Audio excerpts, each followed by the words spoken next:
Hi, welcome to Grafted, Jewish Roots of Christianity. I'm your host, Stephanie Pavlantos. Today, my guest is Miriam Stalsworth. And welcome, Miriam. I am so pleased to have you on today. I am so glad to be here. It's a beautiful sunny day in Oklahoma, so that is wonderful. Yeah, today we're kind of dreary, but thank you. I appreciate you being here. And I'm just to give a little bit about you. You were born in Chicago. Used to be a school teacher. You were raised in a Jewish community. So you were never introduced to a church, never introduced to the New Testament or anything like that, like we all kind of take for granted of because I was raised in church, basically. So you had never been there. But at some point, and I forget when you said, but at some point during your life, you had been studying the Old Testament and you found Messiah through the Old Testament scriptures. And I'll ask you to expand on that a little bit. But first, you and your husband are founders of the Bedouin Messianic Congregation in Oklahoma. And I think I read that that's been going on for 40 years, or you told me 40 years Yes, 40 ago. plus So years now. wow. And your husband has since passed away just recently. Yeah. But in English, that is known as the House of My People. Yes. And so you do a lot of teaching. You're part of the praise dance. So, but you have also been part of the Rooted Cafe, which we've had different guests. We've had Charlie Brown on here. And you've also been part of the Hebraic Root Network, where you have taught at conferences and whatnot, and all of that can be found on YouTube as well. So Yes. so you are quite accomplished. You have done a lot of teaching, and I've actually looked at some of your teaching, and I'm very impressed by, I think there's a lot that all of us can learn from the things you have shared. And so I appreciate you being on here and just sharing with my audience. Thank you. I am thrilled to be here. Thrilled. So tell me a little bit more about how you found Messiah, because boy, as Gentile Christians, we tend to point everyone to John, everyone to the New Testament, but here, we don't often hear that people found him in the Old Testament. Right, right. Well, growing up, my father was a roofing contractor. I have one younger sister. And so at the holiday time, he would get presents. So he would have people come over, and we would have one side of the house with the streamer, Merry Christmas, and the other side, Happy Hanukkah, and my mom would like let me do like color Easter eggs because I saw somebody doing that. So there was no really understanding of why. There was a large Catholic church down the block when I was growing up in Chicago, and I would see these little girls in white outfits, and I said, "Oh, these are so beautiful, looks like a bride." And it was I guess their Holy Communion or Holy whatever that's called, maybe. Yeah. And so my mother made me a dress like that, and I remember like white paper mache or something as a veil. But see, I didn't understand, or nothing was really explained to me except that I knew I had all this culturally Jewish, but religiously, my grandparents, one side of my father's side, came from Lithuania, Okay. and I just recently looked up and it's a Jewish genealogy of my maiden name, which is Kowarski with a Y. It's now Polish, it's Russian. And I saw all of these people that died in the Holocaust with that name. Wow. No one ever said that. No one ever talked about it. So I was just, oh my gosh. But I moved to Oklahoma when I was about 28 years old, and it was for work. And wow, coming from Chicago and Skokie, which is predominantly one of the largest Jewish population and of Holocaust survivors also. So Wow. moving from Oklahoma, from Chicago, Skokie area, where we were closed on the Jewish holidays. Mm. Um, if there was a Christmas program, my father would say, "Now you mouth the word Jesus." And so as many Jews, we thought all people that were non-Jewish were Catholic. And his Uh-huh. first name was Jesus, his last name was Christ. And we didn't know. I didn't know. And I know right before I moved to Oklahoma, there was a Jews for Jesus man who was on the streets. And he was trying to talk to me. And at that time I thought, what a traitor. What a traitor. I'm Mm. Jewish. Why are you trying to bring this to me? And later on, I met this man as I was a believer and was pretty incredible. But when I Wow. came to Oklahoma, and then I met my husband, Charles, and we lived next door to a pastor from New York. So he understood a lot of Jewish people. And everyone was asking me out to eat. And I thought, oh, wow, this is so much fun. They're just getting to know me. And I was starting to teach in the school right around where I lived. And about after 5 minutes or so, they said, well, Miriam, are you ready to accept Jesus as your personal savior? And I thought, I don't even know who Jesus is. And you're asking me to change my whole lifestyle? Uh, Right. Right. and I was a little put out because I thought I thought you were just asking me to be friends and then they started saying to me, now go to this church and check it out. Don't go to this church. This is dead. And so, you don't understand all those denominations, everything. Right. So I thought I was a well-educated person. I was a teacher, but except for like Abraham and Moses and Miriam, I didn't know very much about the Bible. And so I decided, you know what?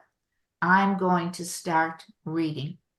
Mm. And and as a Jewish person, we are told not to open the New Testament. We Right. only read the Holy Scriptures. And so that's what I did. And I remember looking out at a window outside my house one Friday night in Chicago. Things are so close together, the apartments. And I saw this family, and the mother was lighting candles, and they were singing, and they were rejoicing. And I guess it was like being a good peeping Tom, right? And I looked in the window, and Yeah. they were celebrating. And I thought, I want to do this. I want to do this Shabbat. And I don't know how Mm. to do it. And so I started opening my Bible, and there's something that I knew I was looking for a Jewish Messiah, and I did not see that in the way it was presented in the church, Mm. unfortunately. And so after about a year, but I cried out every night, Stephanie, are you, Yeshua, Jesus, are you the Passover lamb? Mm. And it finally, close to a year, I felt that God spoke to me out of Exodus about as he was the Passover lamb. So that's how I came to the Lord. And when I got into, we were in a regular church for a while. Uh, it was so difficult for me. I didn't know at that time this church, it was many years ago, had hymnals or be Mhm. Christmas time and they'd be doing these songs. I had no clue. I didn't know one of them. Right. One Right. of them. So it's a different world, but as Paul or Rabbi Saul, Hebrew name, was called to be all things to all people. And so I think I've hopefully mastered that after these 4 years. Wow. That's amazing. I love that story, but it does make me a little sad because we do take away Yeshua's Jewishness and we make it so much harder for the Jews to come to know who he is because Right, they see him, like you said, as some kind of Catholic God, some kind of right, false right. God, really. Because, and I read this in an article, but our Messiah, Mhm. as far as the church's Messiah, doesn't keep Torah, doesn't do Right, this, doesn't do that, didn't keep Shabbat, didn't do this. So, we confuse the Jews because they know that Messiah must have come and had kept the Torah perfectly, had kept Shabbat, had kept the feast, had kept those things right. that we consider are irrelevant and old, old. gone away, done away with, you know. Right. I think one of the greatest things is to see, and what you're doing in your ministry is the whole Bible. Mm-hmm. When I went into the church before, and I was into a denominational church for a while, they gave me this little tiny New Testament. And Mm-hmm. they told me, yes, read the book of John. Right. And when I first read it, some of it in different parts, it said, and the Jews, like it was like this terrible thing, the Jews, I know.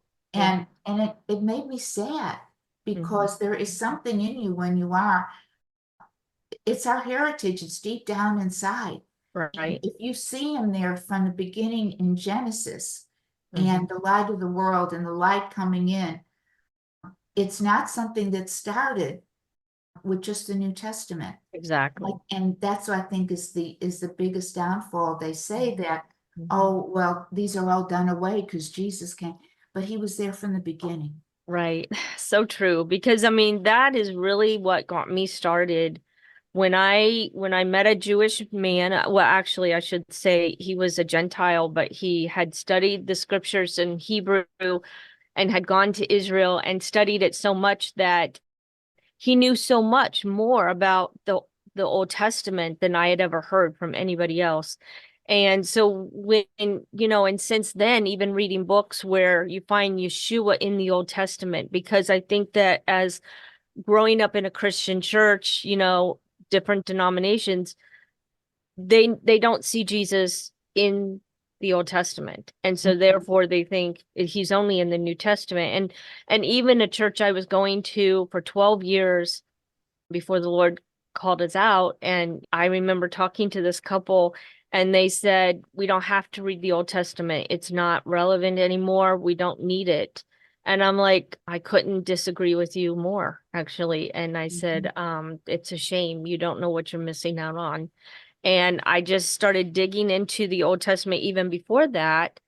And it just became like a passion. I felt like God wanted me to show people where Jesus was in the Old Testament, Yeshua, of course, and what things we have been mistranslating and misunderstanding about Mhm. the Old Testament. I think it's so important because it's not two separate books. It's one book of redemption and restoration and the plan of God to restore everything back to the Garden of Eden. And if we don't know about the Garden of Eden, then we can't really even understand Revelation without understanding the Old Right. Testament. So, Okay.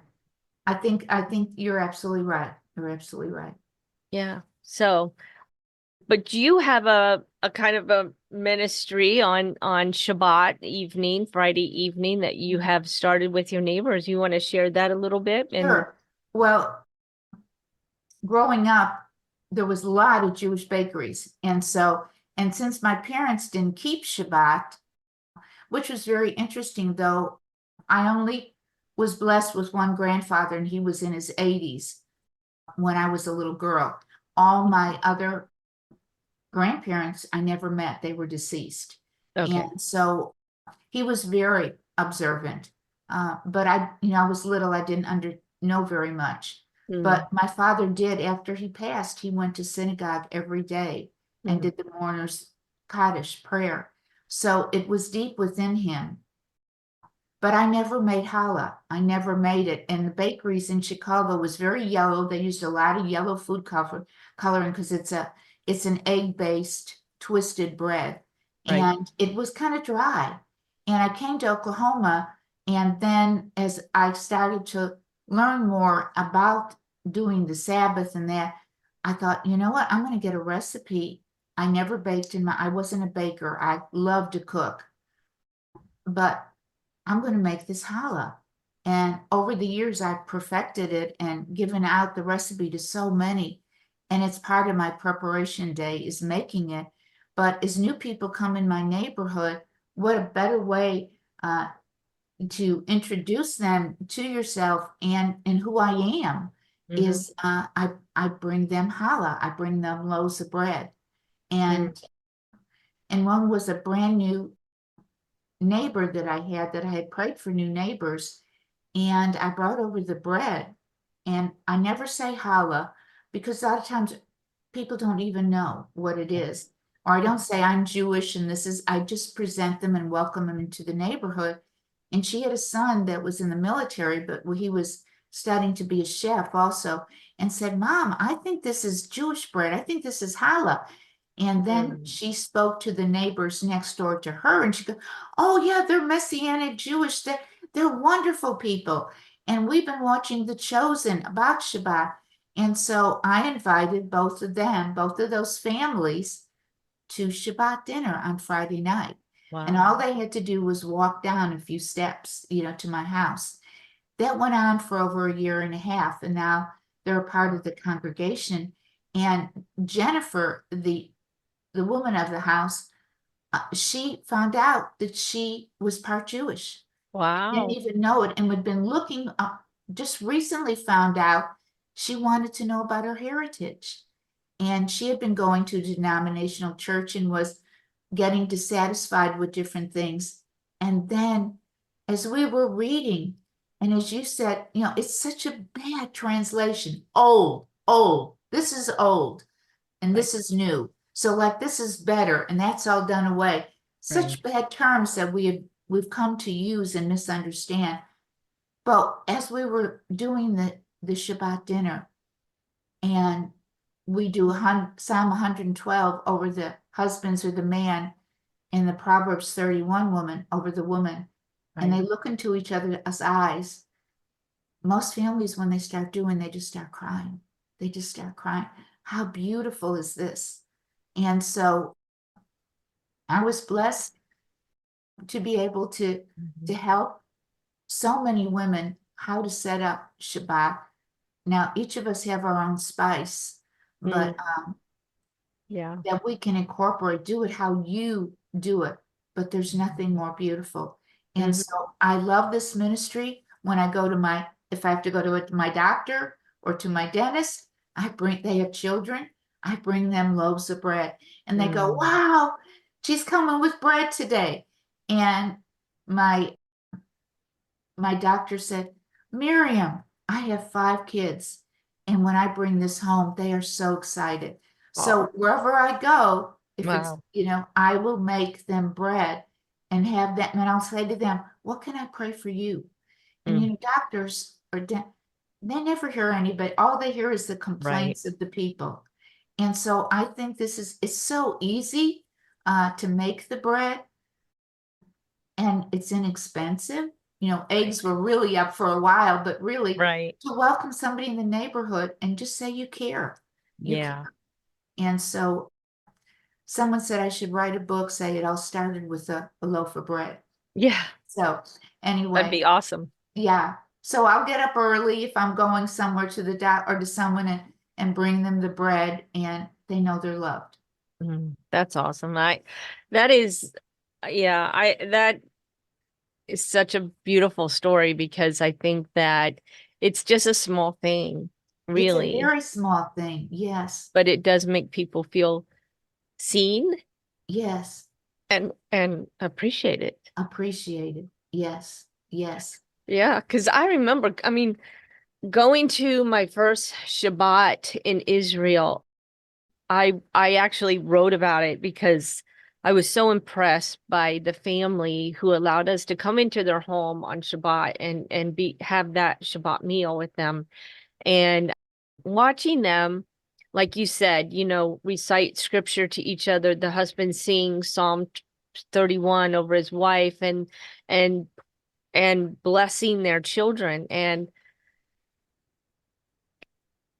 you felt like, oh my goodness, I'm intruding. You felt like, oh, this Yeah. is such a personal Beautiful. thing. Yes, yes, yes. But it And was beautiful. it's beautiful. And how many times do you sit 2 to 3 hours at a table? I always pray who I'm going to have. And I usually have 7 or 8 people around my table. I've had as many as 15. Mm, And I know how to plan ahead. I'll have my yeah. table set by Wednesday because we go from Shabbat to Shabbat. What do they say? Mm, It's a midrash, but Sarah's, her windows were always open, her lights were always on, and Abraham and Sarah bringing guests into the home. So when I pray about who I'm going to have, And most people, when it's their first or second time, they just cry through the whole thing Yeah. because Yeah. it's so beautiful. Mhm. It's not something, when in the beginning, sometimes people will say, oh, well, I can't do this, or I can't, it takes away a lot of the sports events because they're on Saturday. And I Right. know it's a lot of your probably viewers and whatever that when they start doing this, their families start saying to them, oh, now you're becoming a Jew. Oh, I know. I You heard know, that too. I heard that yes. too. And oh, it grieves your heart, doesn't it? Like, Yeah. well, this is bad. Wasn't our Messiah a Jew? And I think, everybody has different opinions about the chosen, but they have done a beautiful Yeah. job of Yeah. exposing Mhm. Yeshua. They Yeah. don't use him as God of salvation, that Yeah. name that Yeah. his mother used, but they show the Shabbat. They show him kissing the mezuzah on the door when he comes in Right. and doing these things. Are Mhm. they traditional? Yes. And a Yes. lot of people have hang-ups like, well, I'm not doing this anymore, but I'm going to do this and I'm afraid to do this. And I just say, embrace yourself in the beauty of it. Mhm. Mhm. Because And I it's think not, that's what we miss. We miss the yes, beauty the beauty of of it. those traditions that Jesus himself did. And we Yeah, get caught up in our own traditions yes. that are not even biblical, Not that even really, biblical. Right. because God made a big point in Leviticus when he basically burned up Aaron's two sons because they came in and decided they were going to worship him the way they wanted to worship him. And we miss out on a lot when we decide that we're going to worship God the way we want to, the way we've been taught, whether it's through the Catholic Church, whether it's through the Protestant Church, whether what denomination, but when we don't worship him the way he laid out in scripture in the Old Testament, we miss out on a Yes. lot. Miss out on a lot, or even the understanding. And one of the most beautiful things at the Shabbat table one night, my next door neighbor, we were reading, and it said, this is a perpetual, this is forever. And she started crying and she said, how did we miss this? She said to her husband, over all these years, how did we miss this? This says we're supposed to be doing this forever. Mhm. And I think like we talked in the very beginning, well, Jesus came and none of this applies now. I know. And that's so totally wrong because he's going to come back. Mhm. And all of us who already had those pre-classes and have been preparation, right? We're going to say, yay, we've got it already, and we're Right. going to help others. But how wonderful it's going to be because it is a remnant right now, isn't it? It is a Yes. remnant. Hmm. And I was telling a young friend the other day, I said, in Paul's letters, his writings, he said that we were to be one man in Messiah, one people in Messiah. And we weren't that. We haven't been that. Right, And that happened very quickly through our church fathers. I mean, I don't think we as a church know enough about our church history, that our church fathers were somewhat anti-Semitic. And I've heard people even say, well, don't you know Constantine said this and this and this? I said, do I follow Constantine or do I follow Jesus? right. And then I had someone comment on my website that, well, it says in the Bible that the disciples met on the first day of the week. And I said, well, if you read that carefully, it says they broke bread on the first day of the week. That means they had a meal together on the first day of the week. It wasn't a service. It wasn't Shabbat. No, and then Um, it's translate, sometimes say, well, then now we've made it the Lord's Day, yes. And the but Lord's Day was never never, Sunday.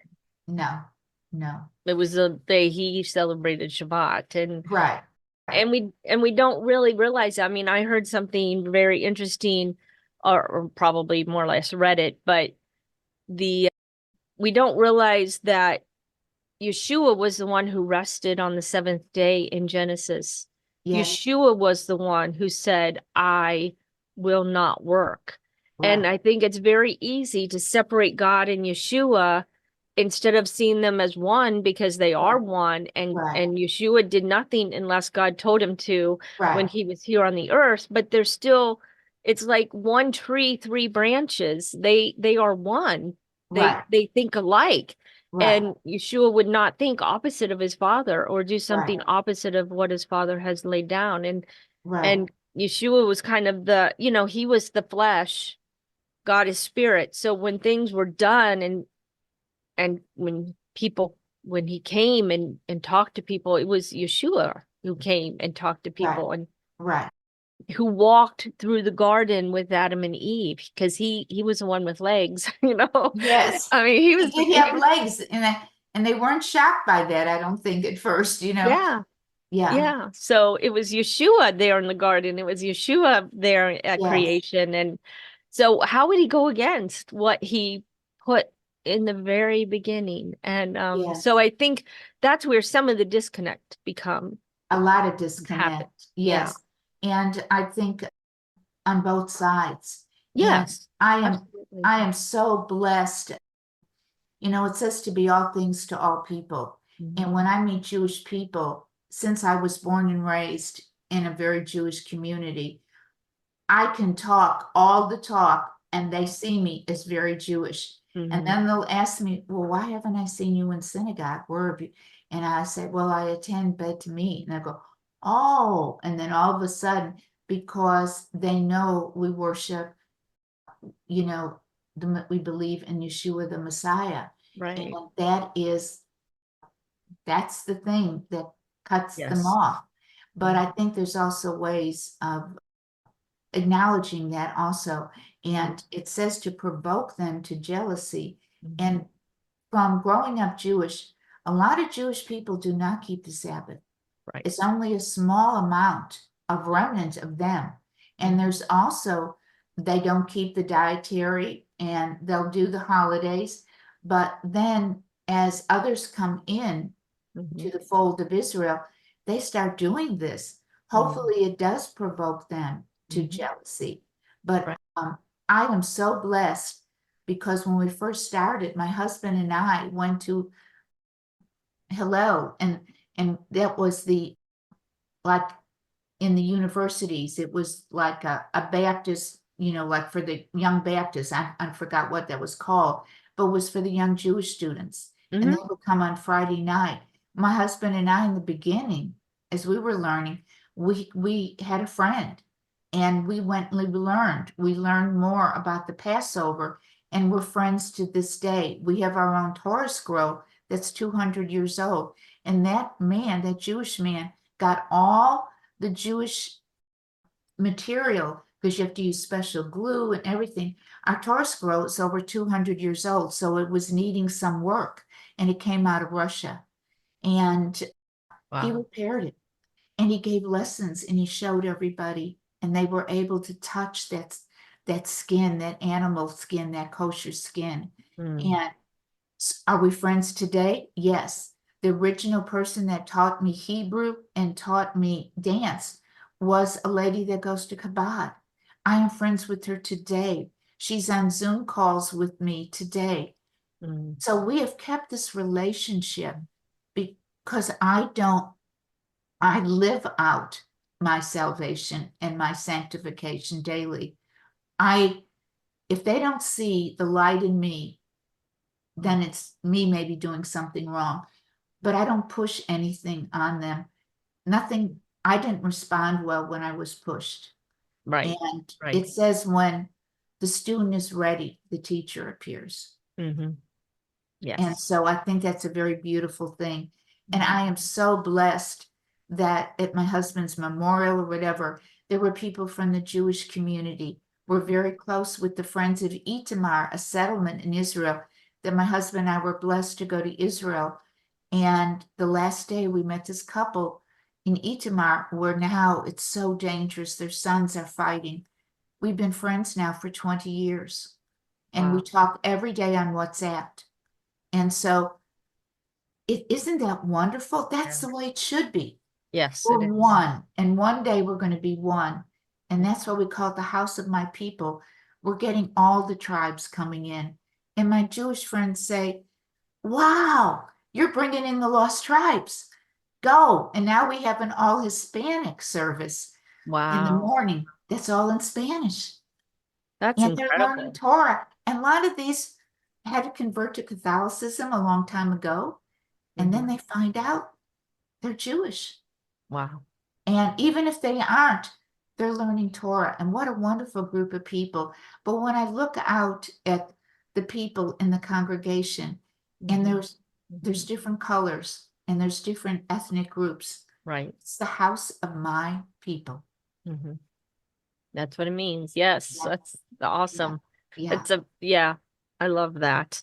And Um, unfortunately, many very Orthodox Jews will say, no, you're Goyim, you're yeah, Gentile. yeah, yeah, You can't do this, or I'm right. they shun you, and then you kind of feel less than or ashamed. Right, No, no, they just don't understand because they were given the Torah to take it to the nations. right, right, Some did very good, others didn't. But right, in ways you can't blame them when, like you said, if churches would just do a study on church history, they would be astounded to see the hatred for the Jewish people. Even Martin Luther burned all their books and their Torah scrolls when they didn't accept the Messiah. I know. I know. And that's so sad. It is. And you know, and even like the cross can be offensive to It can them be very because offensive. right, because of what it represented. It represented this Right, group of Catholic Spaniards who went after them and wanted to kill right. them off. And Yes. so it's they don't we don't understand it. We're not sensitive to it because we can't relate or because we just don't get it, you know? I think there is. There's so much misunderstanding. There's a little joke that said this boy was in school or something, and he was going to Catholic school, but he was Jewish. Mm. And there was the crucifix with, Jesus on the crucifix. And they said, don't you want to convert? Don't you want to become Catholic? He goes, oh no, I see what you've done to one of our boys. I'm not going there. Exactly. And it's so true. It's so true. And so, but I try to show the beauty of things and to see that one day we're to be one. We're Mhm. supposed to be worshiping together. Mhm. And when you have all of your own set of rules, it's very sad. Like we Yeah, do break dancing. It's not wild, crazy dancing. right. It's It's praising beautiful. to God. It's beautiful. It all has meaning. In the synagogue, no, they don't dance. They don't dance because they see them, they're in mourning until the temple's rebuilt. But Right. they will do it at weddings and Right. bar mitzvahs, and that's what I grew up with. But then I learned all these other beautiful dances, and then you'll go to other denominations and whoa no, you can't dance. Whoa no, that's all wrong. Or you Mhm. can't have a glass of wine, or you have to have the wafers. You can't have the challah, when you take your communion. They that all started with Passover, so it was Right. unleavened bread. But the rest of the year, and I know when people come out of that, they go, "Wow, this is a lot better than those wafers we used to have to eat." Yeah. Yeah. I know. They're not real food. They're not real food. And then the wine, we had a wonderful couple. There were a couple of color, and they had a congregation in Oklahoma City when there was the bombing and all that. And we went on Sunday. My husband was an electrician also and helped them, because they needed help getting rewired and that. They started coming on Saturday. And then he asked my husband every Friday if he would go to the liquor store, and he didn't want to be in the liquor store to get the wine, but he taught his congregation, no, Jesus drank wine, and you will have your choice there. You can have grape juice or Mhm. wine. Mhm. And then I made them challah. And oh my gosh. So he explained to them, and so they started doing that. So there's so much misunderstanding. If you don't know those appointed times, Yes. there's a misunderstanding. Like Mhm. he went up for the Feast of Dedication. Mhm. That was Hanukkah. Mhm. Well, nobody in the church a lot of times have no idea what the Feast of Dedication is. Right. Right. And I even, this is a little off the subject, but you're talking about the appointed times. But I recently learned, like in Revelation, when it talks about a time, times, and half a time, it's actually talking about Moedim, Mm-hmm. and that's the word for Moedim. So it's the appointed times, Oh, and so, and that's of course in Daniel as well. And so I thought yes, that was interesting that that's the Hebrew word for yes, yes, Moedim. yes, And they're, and so it's kind of referring back to the feasts and the Sabbath and right, Shabbat. But right. you mentioned, and I had started this thought and I don't think I completed it, but you kind of filled it in. But the actually, from something I read, it's prophecy that as we become one man, that we're coming to the end of the age, because that's, we're coming into fulfilling that prophecy when Yes, you have Gentile and Jew serving the Lord together, side by side, yes, worshiping together in the same congregation. And you see that, I don't think many of my friends realize, and I've been put down a little bit for, going backward and stuff. mm-hmm. And I say that with quotes because that's kind of how it was put to me. But and I think, well, what if we were never meant to go the way we have become? What we have become was not in God's original plan, but to be one with those Jewish people in Israel, those Messiah loving people who wanted to serve him and bring in the Gentiles and teach them the prayers. Like I think even in Acts 2, when it says that the disciples taught the prayers, so many times people just say, well, the disciples taught them to pray, but they were actually teaching them the Jewish prayers, Mm-hmm. the same ones that Yeshua would have said. Exactly. And we Yeah, miss these little nuances right. in scripture that actually are very, very specific because we don't. We do the Shema, proclaiming God is one, and we teach our children that, and to say it in the morning and the evening, and there's even the bedtime Shema, which is so beautiful about I forgive everybody, whether intentionally or non-intentionally, they have harmed me today. But you can understand when these prayers are over 2,000 years old or more, when then people, well-meaning, want to change some of the wording of it. And the Jews, some of the Jews, they don't really like that. And in a way, or they're going to tell you, we have a new calendar, we have a better way. Well, the Jewish people know that the calendar isn't right. They know it's not perfect. Right. And they did the very best they could. And when Messiah comes, he'll straighten all this out. But there's a great arrogance when, well, I figured this out and they've got it all wrong. You're worshiping on the wrong day. You're not celebrating this right because they've got the calendar all wrong. Well, as a teacher in the school system, I could go with the calendar and say, this is Yom Kippur. I will be off for this day. Right. And Right. and Yes. that just makes sense. Mm-hmm. But you can understand Mm-hmm.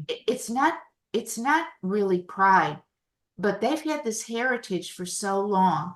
Don't rip this away from them. Mm-hmm. Mm-hmm. And it's so true because we were just talking about that, the co-pastor and I and my husband, and we were all talking about, which calendar do we follow, and he said,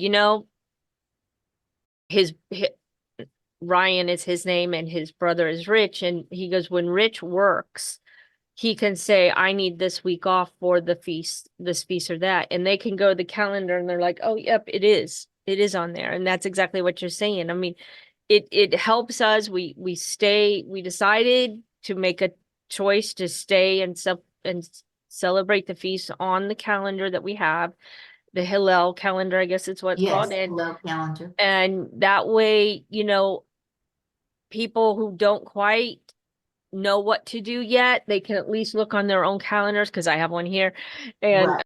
and basically say, oh yeah, this is Passover, and instead of confusing people with, oh no, it should have been on this date or it's actually on this day, but just going by the calendar. And yeah, I mean, when you look at the scriptures and it says the 14th of Nisan and that's the first month of the year. I mean, Right, it's not how our calendar is anymore. And I know it right, can be confusing. right. So I think also it gets confusing for people when it was evening and morning the first day, that yeah, people think morning is starting at 6 o'clock in the morning, and that's why they did sunrise service. And he right, probably, the Messiah, probably arose on Havdalah, just when it was getting turning to right, dark. right.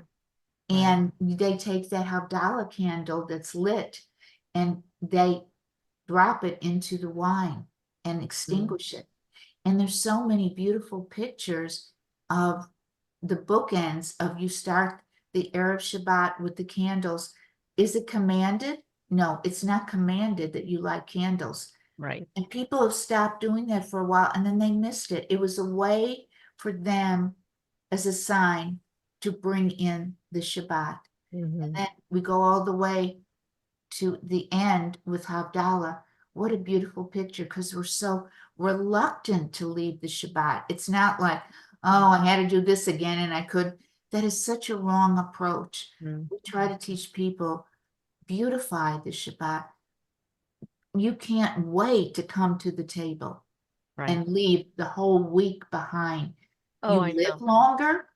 They say people that do the Shabbat live longer Hmm. and gives our body a rest. Hmm. Absolutely. And I did a whole podcast on Shabbat with somebody and Amy Gunther. Gunther from Torah Sisters. Yes. Yes, And so, and it was wonderful. I mean, I can't believe the views that episode got, but people, there is a curiosity, like, what does the Shabbat mean and why is that? And we talked right, about it's about resting right, and how much we both look forward to Shabbat. When I know, and I mean, and I'm like not keeping like, oh, it has to start at this time. I'm not right, like that. But right, when I know Friday evening's coming and I'm done with everything that I needed to do for that day, and I can sit and I can relax, and my husband and I enjoy a meal together, and then we relax the rest of the evening. And then the right, next day we go to service and we come home right. and relax. Relax, right. And How it's be- just, I look forward to it. right, how beautiful. And to have people over, like last week I had two people that had never had been to a Friday night Shabbat. Mm. And they were so excited. And that, and does it take work? Yes. And it's usually the woman of the home that has to get it ready. But I start on Wednesday. I start thinking about getting my table ready. Who can I invite? I Mm. pray who I think will go well together. And oh my gosh, they learn so much about a person in their congregation they really didn't get to know. And then they really get to know, like, unfortunately, Yeshua said, "Begone, I never knew you. I never had that intimacy with you." Right. And I see that's what the Friday night is. It is intimacy. Mhm. It's like, I don't know if you ever was stood up, but I can remember when I was 15, I had a crush on this boy. It was probably one of my first crushes, boyfriends. And he was Mhm. got his driver's license. And so he was coming over to take me out the next day. And he never showed up. He never showed up. And I kept looking at the clock. And I thought, that must be how God sees it. Oh, I've wow. offered you this appointed time, this time to dwell with me. And how many times are you going to say, I'm too busy? Or no, it's a different Or day. no, right? Or no, Different day. I it's do not it the on a right different day, day. but and it Right, doesn't mean that God is not there. I don't want people right, to think that God doesn't right. show up, but he already set the dates in advance that Yes, he will show up. yes. Guarantee he will He will show up show and be up. there, and he Yes, wants us to meet him. right, And we look at it the opposite. You come and meet me. right, And it was supposed to be we come and meet him on right. his day. My And husband would say, come into the vehicle of Shabbat. Get mm, yourself into the vehicle of Shabbat. And I think you and I are on the same, we're not saying this legalistically, mhm. And when people say, well, I can't do it like you do it, I'll say, you're not me. Do it Right. the way you need to do it for your household.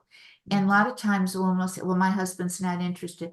How many husbands don't want to be loved on and given a beautiful dinner and said a blessing over or just love on them? Right. I mean, Yeah. who Even doesn't just want that? praying for Yes, your husband over yes, the meal. And yeah, yes, yes.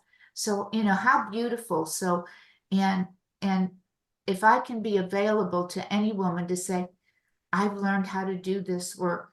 I mean, when I was working, I would come home on Friday, you know, at 4:30 and people were coming at my house by 6:30.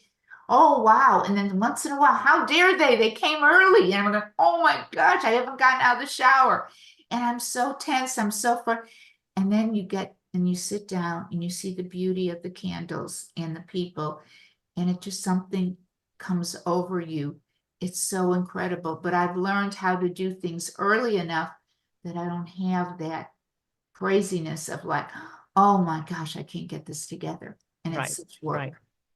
That's good.